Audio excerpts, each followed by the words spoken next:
exato momento. Eu cheguei aqui, eu estava sem a força do meu corpo. Eu passei o dia inteiro mal. Eu fui no banheiro ali, lavei o rosto, meus olhos estavam meio escurecendo. Eu falei, Jesus, se o Senhor me trouxe aqui, tem um propósito. Aí a tangedora começou a louvar. Como Deus usa essa moça, né? Diz que um dia Eliseu queria profetizar e o Espírito Santo não descia, então ele pegou um tangedor. O céu se abriu e ele disse, Deus, eu quero profetizar. Quando ela louvou, o céu desceu e eu fui curado. Eu sinto as minhas forças renovadas aqui. Abre tua Bíblia comigo, por gentileza. Presbítero, meu lugar está vago. Se o senhor quiser sentar aqui, fica à vontade. Abra comigo. Vocês creem em palavra revelada? Minha família é testemunha que eu preparei uma mensagem, mas Deus mandou eu pregar outra. Então abra comigo, por gentileza, no livro de 1 Coríntios, o seu capítulo de número 15 e o seu versículo de número 55, por gentileza. Enquanto você abre, eu quero fazer aqui os meus agradecimentos. Eu quero agradecer ao pastor Fernando.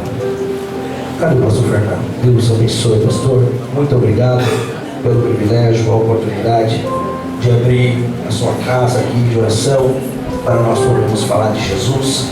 Sua mãe diga a esposa Marta, é isso? Cadê a irmã Marta? Ah, a senhora, ela foi minha aluna, pastor. Foi minha aluna lá na teologia, que bênção. Deus abençoe, Marta, muito obrigado. Eu quero também agradecer ao Anderson, Priscila, Rubinho, é isso? Rubinho e Silene, cadê eles? Deus abençoe vocês. Ah, o Rubinho, cadê o Rubinho? Rubinho mora no meu coração, viu, Rubinho? Deus abençoe. Irmãos, muito obrigado pela oportunidade. Eu quero agradecer a todos que me acompanham. Minha esposa, minha neném tomando o mamá aqui. Muito obrigado a toda a minha família. Fiquem na intercessão, porque Deus tem algo com esta igreja nessa noite. Todos os meus alunos que estão aqui, Deus abençoe. Um abraço no coração. Amém? Queridos, todo mundo encontrou 1 Coríntios capítulo 15 e o versículo de número 55? Amém. Está escrito assim. A minha versão é um pouquinho diferente, mas vamos lá. Onde está, ó morte, a tua vitória? Onde está, ó inferno, o teu aguilhão? O aguilhão da morte é o pecado, e a força do pecado é a lei. Todos podem dizer amém? Amém. Cadê o varão do teclado? Deixa Deus te usar. Se quiser mudar a música, vamos começar aqui. Amém? Os irmãos me deu um tema, só que eu preciso pregar o que Deus colocou no meu coração. Quem vai comigo aqui até 1 da manhã? Vão nada. Vocês vão? Vão nada. Da 10 horas já começa. Esse pregador não sabe que é amém? Hã? Mas para jovem nós tem que ir, né? Vocês vão vir comigo, sim ou não? Amém. Parabéns, vocês estão lindos. Uma honra estar aqui com vocês. Ah, essa banda maravilhosa. Mais para frente nós vamos fazer alguma coisa aqui, tá bom? Queridos, olhem para cá. Serei muito breve. O livro de Coríntios, toda a igreja sabe. Essa carta ela é escrita pelo apóstolo Paulo. Apóstolo Paulo, esse que antes era perseguidor da igreja, aos amados obreiros, Deus abençoe, da casa, os de fora, Deus abençoe. Perseguidor da igreja, mas ele tem um encontro com Cristo. Paulo se torna um dos maiores evangelistas, ganhadores de alma, eu acredito que o mundo já viu. Paulo ele vai ganhar um continente inteiro. Olha para cá, não converse agora. Os irmãos que estão aí fora, fique ligeiro, porque Jesus já curou até pelo telhado, imagina pela janela, né? Aleluia. Aleluia. Ele ganhou um continente inteiro. Em uma das maiores mensagens do apóstolo Paulo, uma das suas duas maiores mensagens de renovação e de consolação, uma ela vem para a igreja de Tessalônica e a outra vem para a igreja de Corinto. A igreja de Corinto agora está enfrentando um grande problema, uma grande filosofia a qual permeava naquela época, filosofia essa grega, por parte dos estoicos, que eram os discípulos de Zeno, e por parte também dos filósofos conhecidos como epigreus, que eram discípulos de Epícores. E qual era essa filosofia, pastor? A filosofia, ela dizia mais ou menos assim: para você viver a vida, e vivesse ela desgarradamente, da maior maneira que você pudesse viver, porque morreu, acabou. Quando você morresse, tudo terminaria, tudo estaria findado. Então o povo começou a levar uma vida de libertinagem, uma vida a qual queria levar. É por isso que o apóstolo Paulo, ele vem até de uma maneira cômica, confrontando esta tal filosofia, e ele escreve dizendo: ó morte, aonde está a tua vitória? Onde está, inferno, o teu aguilhão? Queridos, a maior oportunidade dada a nós, gentios, foi a salvação. O privilégio de estarmos aqui glorificando e adorando ao Senhor. Nessa noite eu quero convidar você a uma viagem bíblica. Eu preciso levar você a um contexto para que você entenda o que Deus quer falar conosco. Quem embarca comigo aí, diga glória a Deus. Vai embarcar mesmo? Amém. Vamos lá então. Irmãos, quando voltamos ao livro do Gênesis, quando voltamos um pouco ainda do primeiro capítulo, versículo, a Bíblia vai dizer que Deus, ele começa a criar. A primeira criação a qual Deus vai fazer são os anjos. Os anjos são criados num tempo temporal, uma eternidade. Por Deus ser eterno, anjo simplesmente é criado com o fôlego de Deus, o ruar. Deus simplesmente pensa, imagina, ao soprar, os anjos são criados. A nossa Bíblia diz, em partes, relatando, que entre esses anjos foi criado um ser totalmente diferente, um querubim ungido, a qual esse querubim tinha no seu peito trajado 9 pedras preciosas. Era um anjo totalmente diferente, um anjo que, conforme diz o livro de Ezequiel, entrava nos tabernáculos. E quando falamos de tabernáculos, não precisa nem explicar, ele entrava para levar toda a adoração. E ele entrava dizendo para Deus: santo és, perfeito é, grandioso és. Mas a Bíblia vai dizer que esse ser um dia vai se ensoberbecer. Esse ser agora vai ser caído, vai ser tirado, colocado para fora. Quando chegamos no livro do capítulo 1 ao versículo 3 do livro do Gênesis, a Bíblia diz que Deus começou a criar os céus e a terra. E a terra era sem forma e vazia. Deus começa a criar, faz separação das águas. A Bíblia diz que o Espírito, ele prainava sobre a face das águas, dando sustentação à terra. A Bíblia começa a dizer agora que havia trevas sobre a face da terra. Mas Deus vai dizer: haja luz. E houve luz. Entendemos que essa luz não é a luz do sol, porque a luz do sol, ela vai ser criada apenas no quarto dia. Então que luz é essa, pastor? Podemos dizer que essa luz é o próprio Deus, mas eu quero entender e interpretar que essa luz é Cristo. Prove. Jesus um dia olhou e disse: eu sou a luz do mundo. O haja, a palavra, o verbo, o logos encarnado. Colossenses começa a dizer que tudo foi criado por Ele, e sem Ele nada do que foi feito se fez. Aleluia, glória a Deus.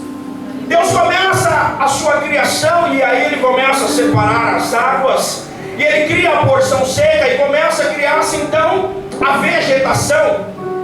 E eu comecei a pensar como a vegetação foi criada se não havia luz do sol. Que fotossíntese foi essa que fez essa luz, que fez essa erva crescer?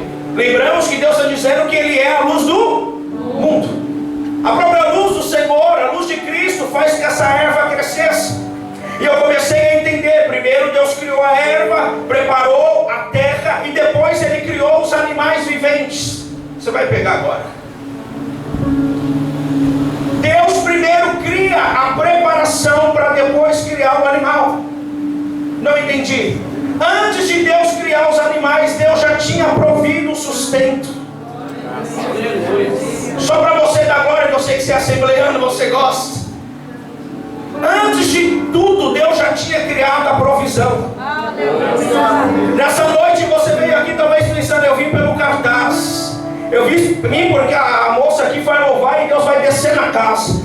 Eu vim porque talvez um amigo ou amiga minha me convidou. Não, querido. Quem te conduziu aqui nessa noite, quem proporcionou esse ambiente nessa noite, é o Deus Todo-Poderoso, e Ele está aqui nesse lugar.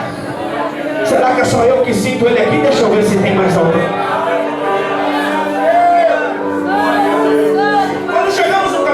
Virando ao capítulo 3, Deus começa a criar o homem. E Deus forma o homem do pó da terra, fazendo o homem a sua imagem e semelhança. Deus coloca olho, nariz, Deus forma o barrinho, Deus sopra na narina do homem. Observa que quando o homem vai ser criado, há uma reunião, e eu posso interpretar assim. A Bíblia me dá margem para isso, porque quando vamos falar da criação do homem, o contexto é façamos. Quando vamos para João, no capítulo 5, no versículo 7, a Bíblia começa a dizer que são 3 os que testificam o céu: o Pai, a Palavra e o Espírito. Aleluia. A reunião é: vamos fazer o homem, vamos. E aqui eu abro uma interpretação: mas e se o homem cair? E se ele cair como os anjos caíram? Aí eu imagino Deus respondendo: eu vou criar o homem com misericórdia. Mas e se ele pecar? E se ele transgredir? E se ele cair? Eu imagino Deus dizendo: se ele cair, eu coloco ele de pé. Ainda que caia 1000 vezes, eu coloco ele de pé. A Bíblia diz que o homem cai, peca. O homem agora não criado para morrer, vai morrer 2 mortes. Primeira, espiritual. Quem está entendendo a palavra? Fica tranquilo. Espiritual, que é a morte de separação entre Deus e o homem. A segunda morte é a morte física, porque o homem não foi criado para morrer, mas agora o homem passou a morrer. O homem é colocado para fora do jardim, porque Deus tinha criado um jardim. Podemos chamar de jardim hoje a igreja, onde Deus descia todas as tardes, meu querido amigo. Todas as tardes tinha culto no Éden. O homem estava tão sensível e espiritual, tão conectado com o celestial divino. O homem estava tão perto de Deus, que pelos barulhos do passo ele dizia: ele chegou e eu vou adorar. Mas a Bíblia vai dizer que o homem vai pecar. Foi destituído da glória, colocado para fora. Adolescentes, olha para cá. Eu imagino agora no final da tarde, Adão fora do jardim agora, esperando Deus chegar. E Deus não veio. Deus chegando perto do leão, o leão rugindo para ele.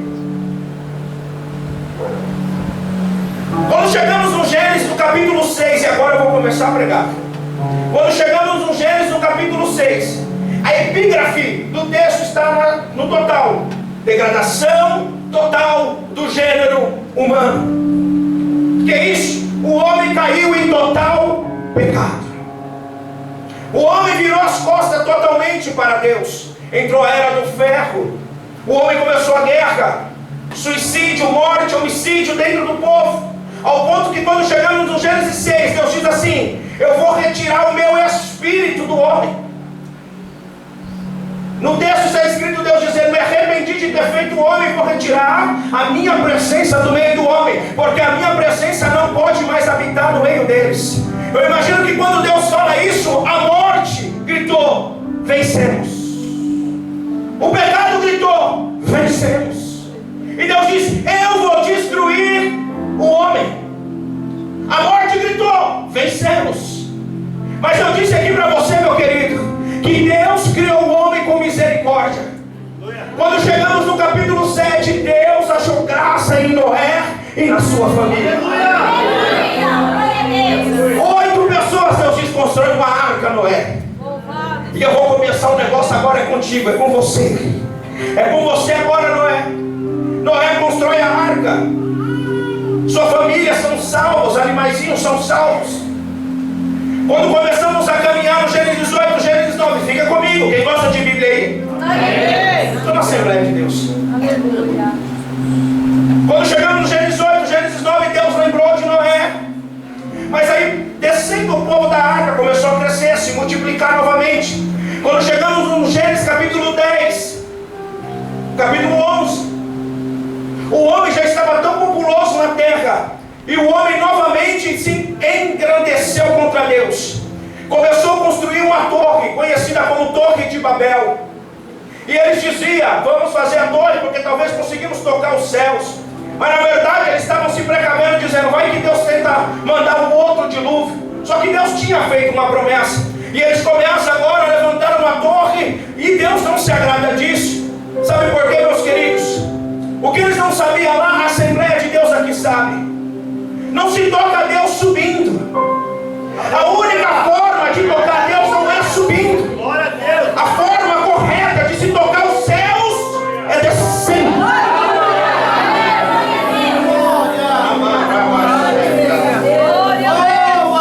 Mas eles se engrandeceram.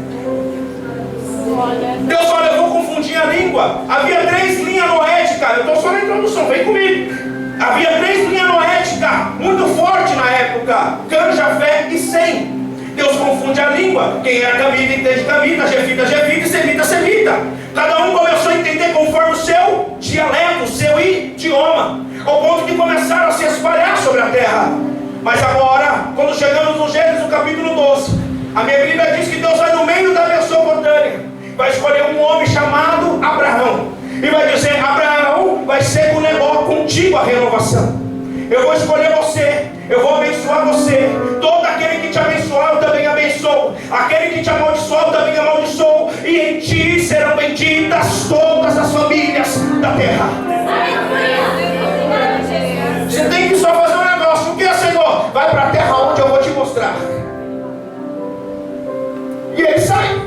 A Bíblia diz que Abraão gera Isaac. Isaac vai gerar Jacó. Jacó vai ter 12 filhos. Entre os filhos de Jacó, José. José agora, vendido como escravo, vai para dentro do Egito. Mas dentro do Egito, porque o Espírito do Senhor estava sobre ele. Tem adolescente conversando, preste atenção.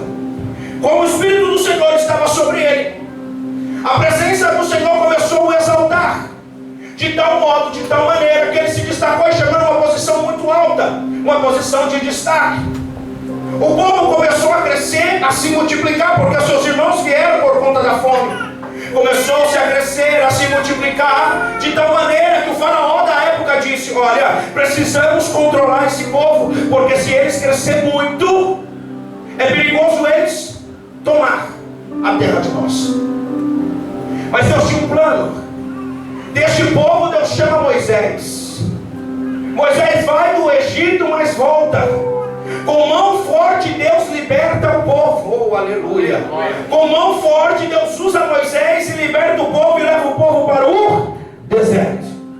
Só que o povo agora precisa conhecer a Deus, porque eles não conhecem a Deus. Mas no deserto Deus começa a se apresentar. A primeira coisa que Deus começa a se apresentar, dizendo para eles: olha, por que está clamando a mim, Moisés? O livramento já está dado, toca nas águas. O povo passa. Deus começa a se apresentar dizendo: não morrerão de frio, não morrerão de calor, porque eu a roupa de vocês não vai acabar. Quando tiverem fome eu vou mandar maná. Quando tiverem sede, toca na rocha. Deus começa a dizer para o povo: eu sou o que sou. Ele começa a se apresentar. Quando ele começa a se apresentar, o povo diz: adoramos, gostamos, vamos servir a este Deus. Chegamos no Êxodo, o povo diz: então vamos fazer uma aliança com Deus. Vamos fazer uma aliança. A aliança está feita. Aí eles falam agora: aliança feita. E Deus diz: precisamos de um lugar para que vocês me adorem. Precisamos de um lugar para vocês me adorar. Moisés constrói um tabernáculo. Moisés vai começar a construir um tabernáculo. E Deus diz: olha, uma vez por ano vocês vão trazer a oferta de expiação do pecado. Os sacerdotes vão separar essa oferta e vai ser entregue a mim. Uma vez por ano, um ano conhecido como o ano de Yom Kippur. Deus agora tinha um tabernáculo aonde o povo se reunia para adorar. Como que funcionava? O sumo sacerdote nesse dia, ele colocava uma roupa diferente, ele colocava uma roupa colorida, ele se perfumava com um cheiro diferente, ele passava no meio do povo. Olha para cá, o povo preparava a melhor oferta que tinha. E eles iam, aonde eles iam, pastor? Até o átrio, porque era onde podia se chegar, o átrio ou no máximo o alpendre. Quando chegavam até ali, começavam a ofertar o que tinham levado. Os sacerdotes, que já estavam no lugar chamado lugar santo, começavam a receber aquela oferta. E dali em diante, um lugar chamado Santo dos Santos. Aleluia! Só o sumo sacerdote entrava. O Santo do Santo era onde Deus se revelava. Era um dia especial. Aleluia! Era um dia marcante. Então o povo levava oferta. Era cortado, sacrificado, sangue derramado. O sacerdote banhava, enchia a bacia do sangue da expiação do pecado. Segundo a arqueologia, o cheiro daquela oferta, olha para cá. Segundo a arqueologia, o cheiro daquela oferta era muito forte. Chegava a uma grande distância. Mas o povo queria renovação e o povo queria contato. Então eles disseram: precisamos de um sumo sacerdote. Arão não deu conta, caiu. Lúcifer não deu conta, caiu. Então eles escolheram Arão. Eu disse para vocês que Lúcifer tinha 9 pedras preciosas no peito. E Arão, 12. Representando o que? Família, sacerdócio e ministério. Aleluia, glória a Deus. Oferta era entregada. Arão estava com a roupa separada e diferenciada. E aí, na ponta da roupa de Arão, na ponta da roupa do sumo sacerdote, havia umas campainhas. Para quê, pastor? Porque quando ele banhasse a mão no sangue, ele começaria a passar as cortinas até chegar no lugar chamado Santo do Santo. Mas eu disse para vocês que o cheiro lá forte era insuportável. Então Deus falou: eu preciso de um perfume, e vocês vão separar para mim a olixa, o gálbano e a estoraque. Quando esses instrumentos se misturarem no incenso, você vai balançar esse incenso e esse cheiro vai ser para mim.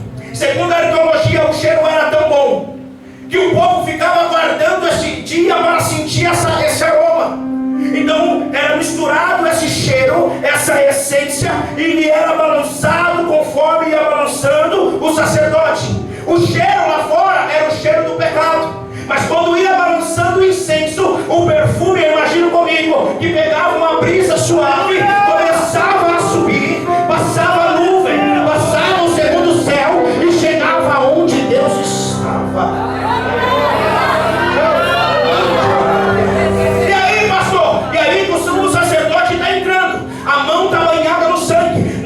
No meio do seu corpo está amarrado uma corda. Por quê? Porque ele poderia vir a morrer com a presença de Deus. Então ele começava a entrar. Quando ele chegava no lugar chamado Santo do Santo, ele pegava o sangue que estava na sua mão e passava nos 4 cantos da arca. Quando ele fazia isso,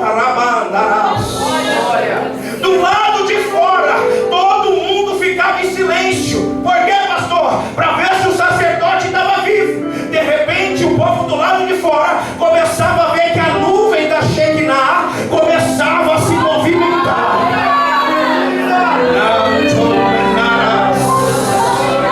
A nuvem da Shekinah pairava sobre o tabernáculo. E aí, Deus descia lá. Quando Deus descia, Deus dava uma mensagem ao sacerdote. Diga ao povo. Ele saía, todo mundo em silêncio, escutando a campainha, dizia: o homem está vivo, o homem está vivo. Vem resposta de Deus. Ele saía lá fora com a mão ainda banhada de sangue, olhava para Israel e dizia: assim diz o Senhor, esse ano haverá paz, saúde e prosperidade. Não entendi, pastor, eu vi uma mensagem. Qual é o cheiro do incenso que você está ofertando a Deus nessa noite? Qual é o cheiro da oferta que você veio para Deus? Porque quando eu cheguei aqui, eu vi uma nuvem parada sobre essa igreja. O Senhor está neste lugar. Não entendeu? Olha aí você já glorificando. A presença de Jesus está neste lugar, querido. E onde Jesus chega, alguma coisa tem que acontecer. Eu já estou vendo alguém adorando. Eu já estou vendo alguém levantando as mãos.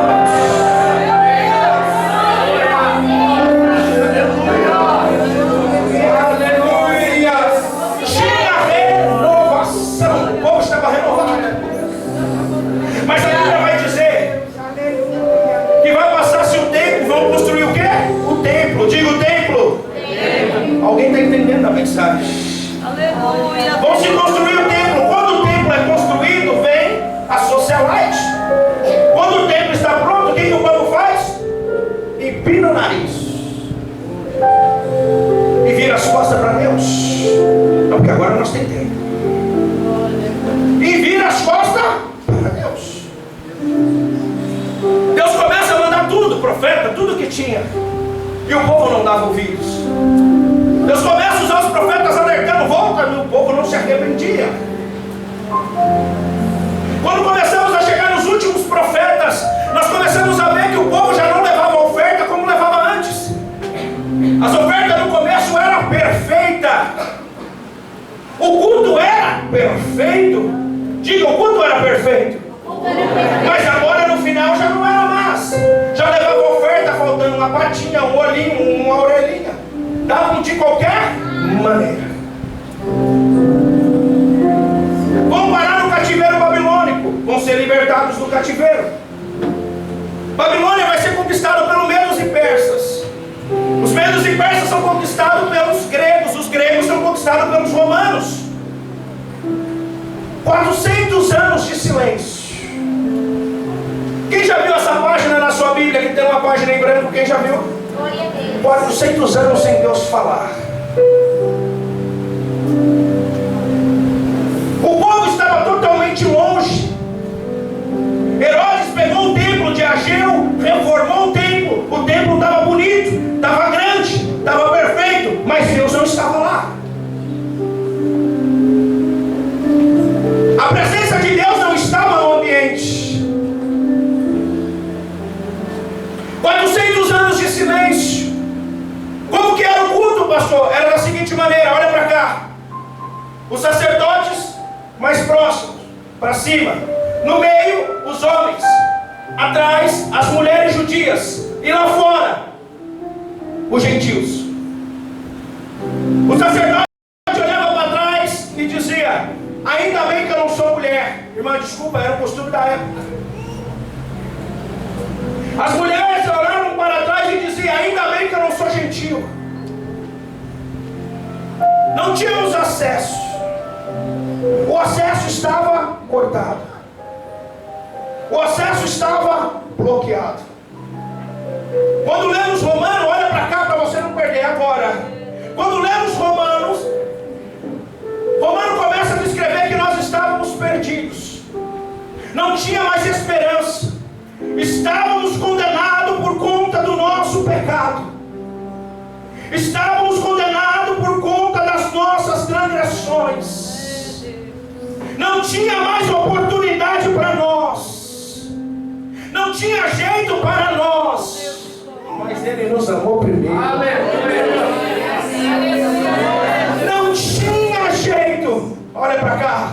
Mas numa manhã de domingo,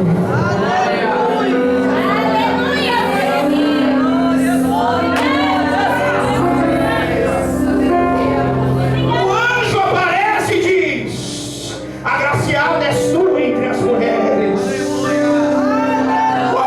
Por quê? Porque você vai gerar o Salvador do mundo. O Salvador do mundo. Estávamos perdidos. Eu acredito que é nesse momento que acontece a visão de Apocalipse. É por isso que João, quando ele chega no céu, ele diz: e eu, João, chorava muito, porque quando ele chegou no céu, ele diz: eu vi um ser sentado sobre o alto e sublime trono, e eles estavam sentados sobre o alto e sublime trono. O manto que estava sobre ele, sobre a sua coxa, estava escrito: Senhor do Senhor e Rei dos Reis. E sobre a sua coxa havia um livro, selado por dentro e por fora. E o anjo gritava dizendo: ninguém pode abrir o livro, nem desatar os 7 selos do livro. O que é isso, pastor? Isso se chama tribunal, irmão. Estava acontecendo um tribunal. Aquele anjo era o promotor de justiça e ele gritava: ninguém pode abrir o livro, desatar os 7 selos do livro, ninguém pode folhear a página do livro. Aí alguém gritou: mas tem alguém na terra? Não tem. Tem alguém no céu? Não tem. Tem alguém debaixo da terra? Não tem. Ninguém pode olhar o livro, desatar os 7 selos do livro. E a Bíblia diz: e eu, João, chorava muito. Ninguém podia. Por quê? Conte comigo. Deus fez Adão, mas a morte e o pecado matou Adão. Deus chamou Noé, mas a morte e o pecado matou Noé. Deus chamou Sem, Cã e Jafé, mas a morte e o pecado matou Cã, Sem e Jafé. Deus chamou Abraão, mas a morte e o pecado matou Abraão. Deus chamou Isaac, mas a morte e o pecado matou Isaac. Deus chamou José, mas a morte e o pecado matou José. Deus chamou Moisés, mas a morte e o pecado matou Moisés. Deus chamou Jeremias, Deus chamou Isaías, Deus chamou Abacuque, Oséias, mas a morte e o pecado matou todos eles. Não tinha ninguém. Ninguém foi achado. Mas a minha Bíblia diz que Jesus ele começa a crescer. Aleluia.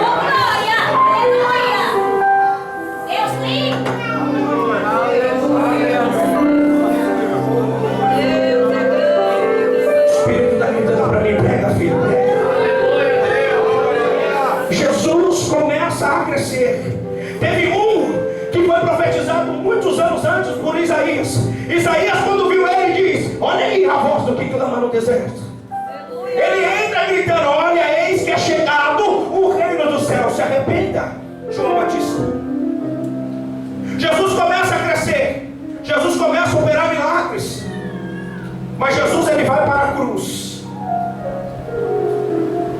Ele começa a tomar as chibatadas que era para mim e para você no nosso lugar. A cuspida que era para o meu e o seu rosto, ele tomou. Jesus começou a apanhar de tal maneira, irmão, que uma morte natural, ela levaria 24 horas, o corpo estaria decomposto. Mas o corpo de Jesus estava tão machucado, que no máximo 9 horas já entraria a decomposição. Bateram tanto no mestre, feriram o mestre, mas colocaram ele na cruz.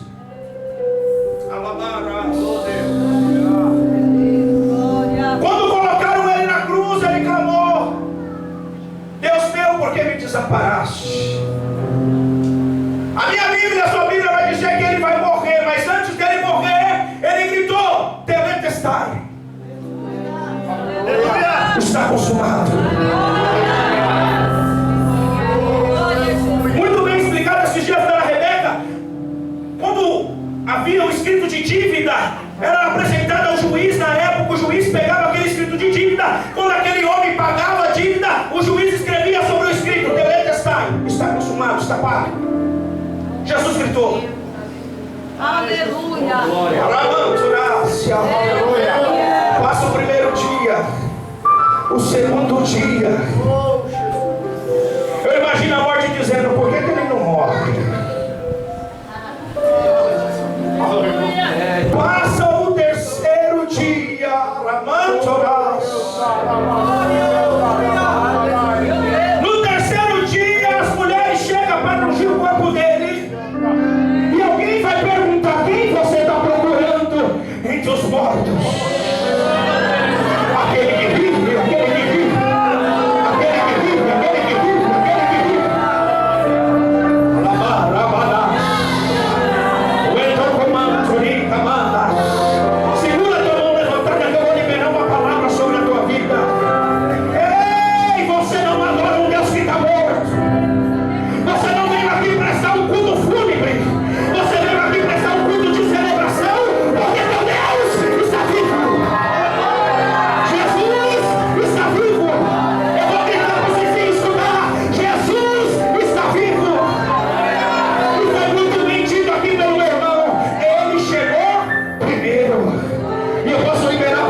com você.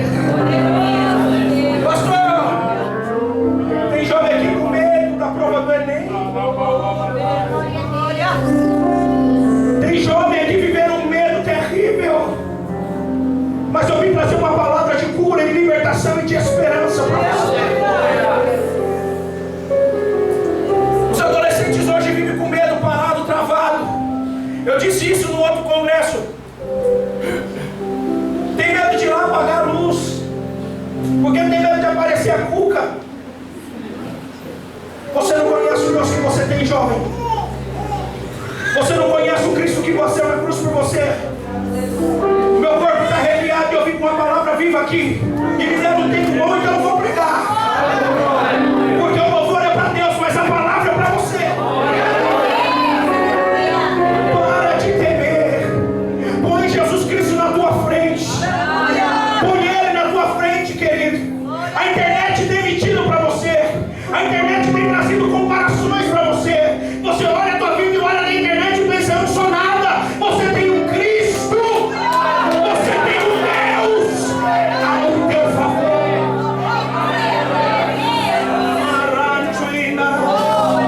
Você tem um Deus que tudo pode por você.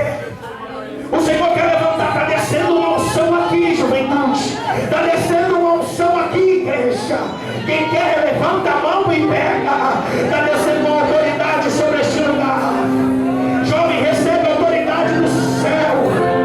Ramante, Rabás. Os pais que estão aqui podem observar que a partir de hoje, diz o Senhor dos Exércitos, vai começar a mudar o comportamento de jovem aqui. Aramandaga Sébia. Está descendo uma unção diferenciada. E Deus está dizendo, eu chamei vocês porque está chegando a hora da última tormenta.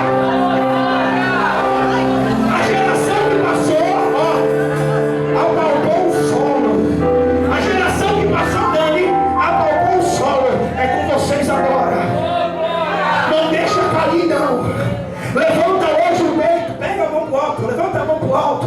Bate no teu peito aí, bate. Vê se tem um coração aí. Vê se tem carne aí. Vocês são mais que vencedores.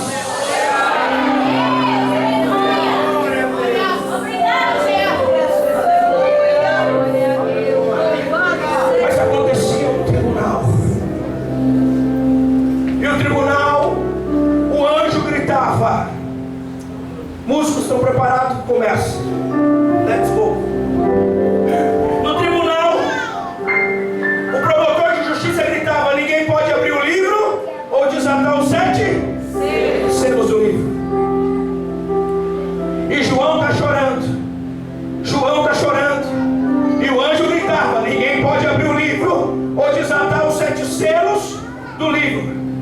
De repente, olha para cá, alguém chega e diz: ei! Para o tribunal! Para a audiência! Porque eis que foi achado um! Foi achado um! Foi achado um! Foi achado um! Foi achado um! E perguntaram: quem é ele? O leão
seus, mas foi achado. Jesus chega, olha para cá.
Da humanidade.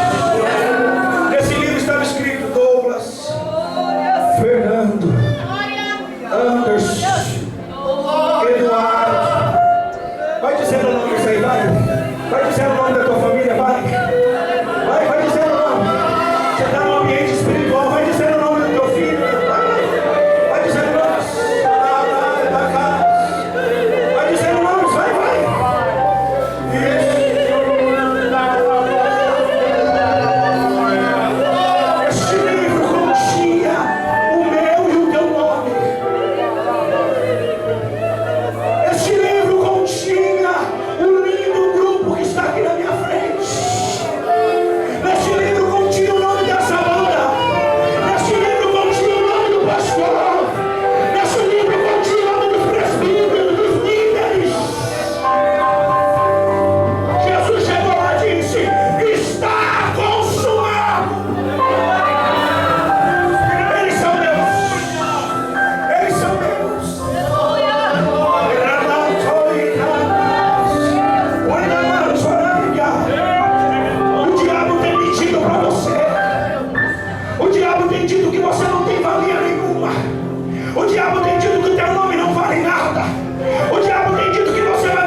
Mas eu quero dizer, o teu nome está escrito lá.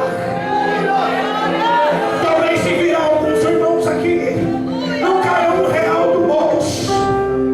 Talvez o irmão não consiga prosperar, mas eu tenho uma resposta para você. Lá no céu tem um nome escrito que borracha nenhuma pode apagar. Não tem borracha no universo que apague. Não tem. O teu nome tem valia. O teu nome tem valia. O diabo mente para você, querido, mas teu nome está lá. O teu nome está escrito lá. Levanta essa cabeça. Entra nessa semana diferente. Você quer que eu pare ou continua?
autoridade.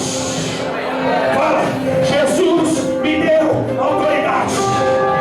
Eu tenho um nome lá, eu tenho um nome lá. Vai se colocando de pé, por favor. Cadê? Dá para repetir aquela porção?